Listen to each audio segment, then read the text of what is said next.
Hey everyone, welcome back to the channel. It's great to have you here again. Today, we're diving into something that touches every part of your life. Your relationships, your goals, your decisions, your opportunities, your happiness, and even the way you carry yourself when no one else is watching. We're talking about self-confidence, not the loud, performative kind that tries to impress people, not the fragile kind that depends on compliments or approval. I'm talking about the deep, grounded, unshakable confidence that grows from within. The kind that lets you trust yourself. The kind that lets you walk into any room with quiet strength. The kind that stays with you even when life gets messy, unpredictable, or overwhelming. And today, we're going to explore 10 simple steps that can help you build that kind of confidence. Slowly, steadily, and authentically. This isn't about hype. This isn't about pretending. This is about understanding yourself, supporting yourself, and rebuilding the parts of you that life may have worn down. So settle in, take a breath, and let's begin this long, deep journey together. Confidence starts with your inner voice. The way you speak to yourself becomes the emotional climate you live in every day. If that voice is harsh, critical, or dismissive, your confidence will shrink. But if that voice becomes supportive, patient, and encouraging, everything changes. You start seeing possibilities instead of limitations. You start believing in your ability to grow. You start treating yourself like someone worth investing in. And that shift, even if it's small at first, becomes the foundation for everything else. Think about how often you criticize yourself. Think about how quickly you judge your own mistakes. Think about how rarely you acknowledge your own progress. Most people speak to themselves in ways they would never speak to a friend. And yet, they expect confidence to magically appear. But confidence grows when your inner voice becomes your ally instead of your enemy. When you start saying, I can learn this, I can handle this, I can grow from this, that's where the transformation begins. The second step is embracing small wins. Confidence grows through action, not theory. Every time you do something slightly outside your comfort zone, you send a message to your brain, I can handle this. And that message compounds. You don't need to climb a mountain, you just need to take one step, then another, then another. Over time, those small wins accumulate into a sense of capability that no one can take away from you. Confidence isn't built in a moment, it's built in the repetition of moments. Think about the first time you tried something new. Driving, cooking, speaking in front of people. You weren't confident at first, but you became confident through repetition, through experience, through showing yourself that you could do it.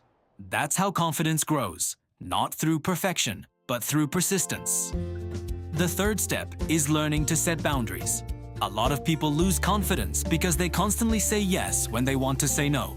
They stretch themselves thin, they tolerate disrespect, they prioritize everyone else's needs over their own. And slowly, they start to feel invisible, even to themselves. But when you set boundaries, you send a powerful message. My time matters, my energy matters, my well-being matters. And that message strengthens your sense of self. Boundaries aren't walls, they're doors. And you get to decide who walks through them. Setting boundaries isn't selfish, it's self-respect. It's choosing to protect your peace. It's choosing to honor your limits. It's choosing to value your own needs. And when you do that, your confidence grows because you're no longer abandoning yourself to please others. The fourth step is surrounding yourself with people who lift you up. Confidence is contagious, so is insecurity. If you spend your time around people who belittle you, doubt you, or drain you, your confidence will erode. But if you surround yourself with people who believe in you, challenge you, and support your growth, your confidence will expand. You don't need a crowd. You just need a few people who see your potential, even when you don't. Think about the people in your life who make you feel energized, inspired, understood. Think about the people who make you feel small, anxious, or drained. Your environment shapes your confidence more than you realize. And choosing the right people is one of the most powerful decisions you can make. The fifth step is embracing failure as part of the process. Most people think confidence comes from success, but real confidence comes from surviving failure. From trying again, from learning, from realizing that failure isn't the end, it's the beginning of understanding. When you stop fearing failure, you stop holding yourself back. You start taking risks. You start exploring new paths. You start discovering what you're truly capable of, and that's where confidence grows. Failure is not a reflection of your worth. It's a reflection of your willingness to grow. Every successful person you admire has failed many times, but they didn't let failure define them. They let it refine them. And that's what you can do too. The sixth step is taking care of your body. Confidence isn't just mental, it's physical. When you move your body, when you nourish it, when you rest it, you feel stronger. You feel more grounded. You feel more alive. And that physical strength translates into emotional strength. You don't need to become an athlete. You just need to treat your body like an ally instead of an afterthought. Your posture, your breathing, your energy levels, all of these influence your confidence. When you take care of your body, you're telling yourself, I matter. And that message builds confidence from the inside out. The seventh step is practicing gratitude, not as a cliche, but as a mindset shift. When you focus on what you lack, you feel small. When you focus on what you have, you feel empowered. Gratitude doesn't erase challenges, but it changes the lens through which you see them. It reminds you of your resilience. It reminds you of your progress. It reminds you that you've already overcome so much. Gratitude grounds you. It brings you back to the present. It helps you see your life with clarity instead of comparison. And that clarity strengthens your confidence because it reminds you of your strength. The eighth step is developing skills. Confidence grows when competence grows. When you learn something new, when you improve at something, when you invest in your abilities, you naturally feel more confident. Skill building is one of the most reliable paths to self-confidence because it's based on evidence, your own evidence. You don't have to convince yourself you're capable. You prove it through action. Every skill you develop becomes a brick in the foundation of your confidence. And the more bricks you lay, the stronger that foundation becomes. The ninth step is letting go of comparison. Nothing destroys confidence faster than measuring your life against someone else's highlight reel. Everyone has their own timeline. Everyone has their own struggles. Everyone has their own path. When you stop comparing yourself to others, you free yourself to grow at your own pace. You stop chasing someone else's definition of success and start defining your own. Comparison steals joy. It steals clarity. It steals confidence. But when you focus on your own journey, your own progress, your own growth, you reclaim your power. And the 10th step is showing up as yourself. Not the version of you that you think people want. Not the version that hides your flaws. Not the version that tries to fit in. Confidence comes from authenticity, from owning who you are, from embracing your strengths and your imperfections, from realizing that you don't need to be perfect to be worthy. You just need to be real. Authenticity is magnetic. When you show up as yourself, you attract the right people, the right opportunities, the right experiences, and your confidence grows because you're no longer pretending. You're living in alignment with who you truly are.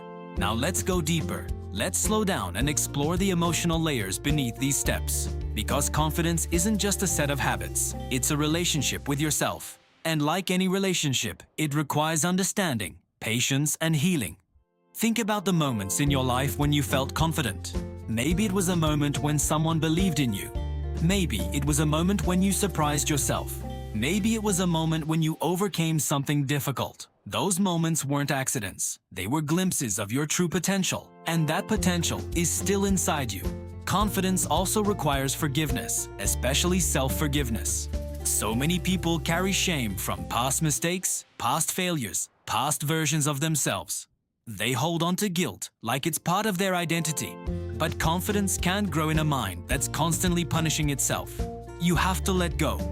You have to forgive yourself for not knowing better at the time. You have to forgive yourself for the moments when you were scared, or insecure, or overwhelmed. You have to forgive yourself for being human. Confidence also requires patience. Growth doesn't happen overnight. You won't wake up tomorrow with unshakable confidence. But you will wake up with the opportunity to take one small step, and then another, and then another. Confidence grows slowly, like a tree. You don't see the roots forming, but they're there. You don't see the trunk thickening, but it's happening. You don't see the branches stretching, but they're reaching. And one day, you look back and realize how far you've come. Confidence also requires courage. Not the absence of fear, but the willingness to move forward despite it. Every confident person you admire feels fear. They just don't let it control them. They act anyway. They speak anyway. They try anyway. And that's what you can do too. Confidence also requires honesty. You have to be honest about your strengths, honest about your weaknesses, honest about your needs, honest about your limits, honest about your dreams. Confidence isn't pretending to be something you're not. It's embracing everything you are. Confidence also requires compassion. You have to treat yourself with kindness. You have to give yourself grace. You have to allow yourself to rest. You have to allow yourself to grow at your own pace. You have to allow yourself to be imperfect. Confidence also requires consistency. You can't build it in a day, but you can build it every day, through small actions, through small choices, through small moments of courage, through small acts of self-respect. And as we move through this long exploration, imagine the version of yourself you're becoming. Imagine the version of yourself who trusts their own voice. Imagine the version of yourself who sets boundaries with ease. Imagine the version of yourself who walks with quiet strength. Imagine the version of yourself who doesn't shrink to make others comfortable. Imagine the version of yourself who knows their worth. That version of you is not far away. It's already inside you, waiting to be strengthened, waiting to be expressed, waiting to be lived. And with that, we're wrapping up today's deep dive. If you enjoyed this video, make sure to hit that like button, subscribe to the channel, and turn on notifications so you never miss our next exploration into the mind. Share your thoughts in the comments. Tell us which mind trick resonated with you the most, or which one you want to learn more about. Thanks for spending this time with me. Stay curious, stay aware, and I'll see you in the next one.